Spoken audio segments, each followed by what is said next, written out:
that no one's here. Hey Jim, how you doing, man? Good to see you. It's nice of you to come over on a rainy day like this.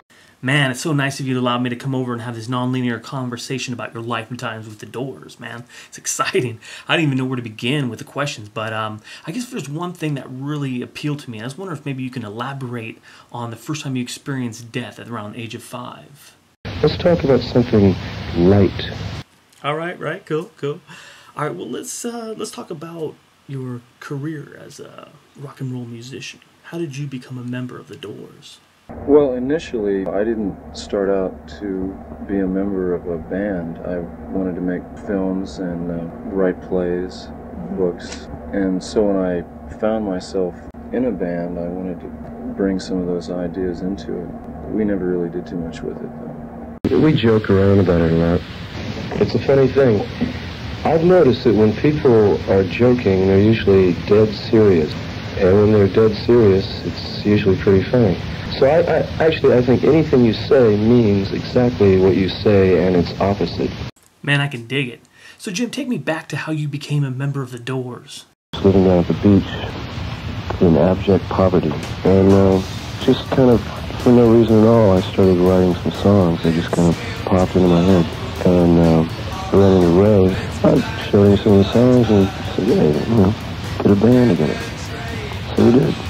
Brilliant, man. Well, living on the beach, one of those songs that popped into your head was Hello, I Love You. I was hoping maybe you can tell me a little bit more about that song. You know, that song, I wrote that very early. If you listen to the lyrics, maybe it's the arrangement. I like it.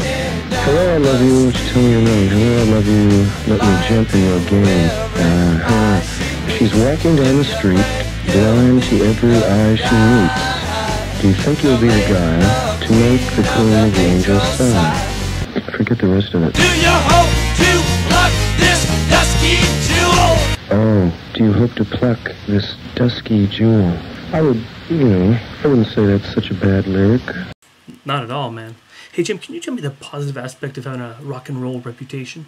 Well, I must admit that there were occasions when having a reputation like that did help me out in some tight situations. And plus, I got to meet a lot of groovy ladies that otherwise I would, they probably wouldn't even have noticed me, So, in that respect, it was all to the good. What are some things you didn't like about performing? I don't like it when people in the audience start trying to be the performers, I've always disliked that, Yeah, you guys breaking up? You breaking up? Breaking up? Have you taken a good shit lately? Man, I love that. After watching the Doors after all these years, how would you describe their legacy? To me, they found a successful policy, successful commercial market, and they solidified. I know it's kind of a strange territory, but man, sometimes I wish the guys would get back together one more time and make some magic, It is a strange territory, you bet. Well, it's like being married or being a member of a family. There's always strife. People that live together fight a lot. Boy, you guys sound like a drunken cripple walking up a flight of stairs, man. Drunken flight of stairs. After 40 years flying by, how would you describe the state of rock and roll music? Well, I was saying rock was dead years ago. As long as I got breath, the death of rock is the death of me, and rock is dead. Wow, that's a pretty prolific statement right there. That's what I like about the Dead, man, always delivering messages from beyond. Yep, we're just full of surprises. Yeah, you are. Now, speaking of death, if you didn't die in Paris in 1971, how would you have wanted to die? I hope at about age 120 with a sense of humor and a nice, comfortable bed. Pam was with you last time. Do you think you would want her around this time? No, I wouldn't want anybody around. I just want to quietly drift off. If you were given a chance to do it all over again, how would you do it? But if I had it to do over again, I think I would have gone more for the quiet, undemonstrative little artist plodding away in his own garden trip. Yeah, I hear that. Now, Jim, if you were to come back for a short period of time, what kind of piece of work do you think you would do? I know I could write an American folk song, you know, something that would appeal to everyone. And everyone would say, gee, what a great guy.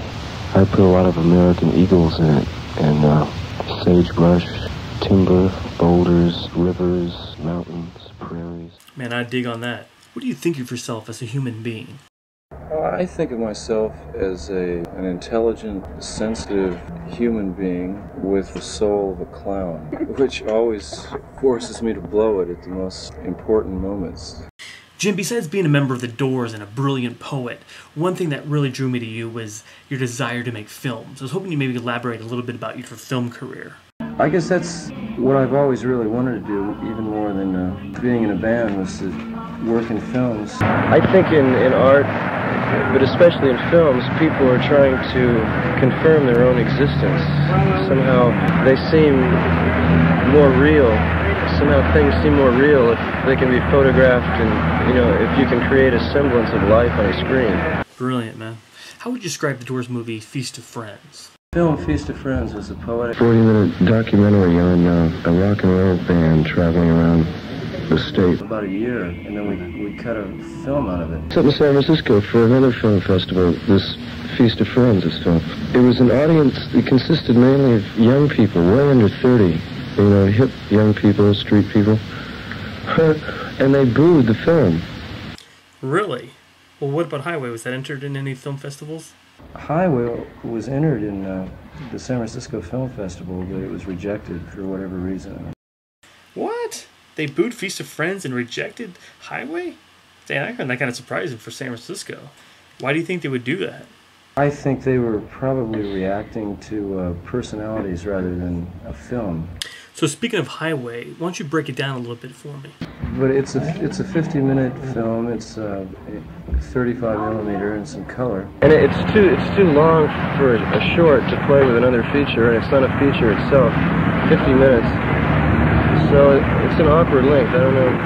I think it's quite good too. It's a very beautiful film. It's more poetic, you know. It's not. There's no story or anything. There's no story. Really, no real narrative except there's a hitchhiker who, played by me, comes down out of the mountains and hitchhikes his way through the desert into a modern city, which happened to be L.A. And we don't see it, but then we later assume that he stole a car and drives into the city, checks into a motel, and goes out to a nightclub, and it just kind of ends like that. Your performance in Highway was brilliant, man, and I was just curious, did you have a desire to be an actor at the time? I'm not that crazy about being an actor. I'd rather be a director or a writer, something like that. So why did you play the main character in Highway? The only reason I did it, to tell you the truth, is because I couldn't think of anyone else to do it, you know, and it was just as easy for me to do it. What are some of the reports you got back about Highway? The reports I got back was that Highway was very enthusiastically received. I can see why. Man, to me, Highway is so symbolic and very sacred at so many levels. So for me personally, I'm curious about something that really meant something to you, something that really stood out for you while filming Highway. There's one fucking thing I must tell you. When that poor fucking coyote was dying on that highway, the fucking coyote, man, his little pinky red tongue flops out of his mouth, man. And that motherfucker's lying there dying, man. There's nothing I can do, man. You know what I wanted to do was just, part of me wanted to go up and scratch him behind the ears and say, hey, everything's cool, man. But that's a fucking coyote, man. It's not a human being. Whew, what an intense, great story, man. I think I'm gonna need a little break to absorb it all. Are you hungry? Shall we stop for a minute to have some refreshment? Well, maybe we could order out for some sandwiches or some chicken delight or something. Man, that sounds great.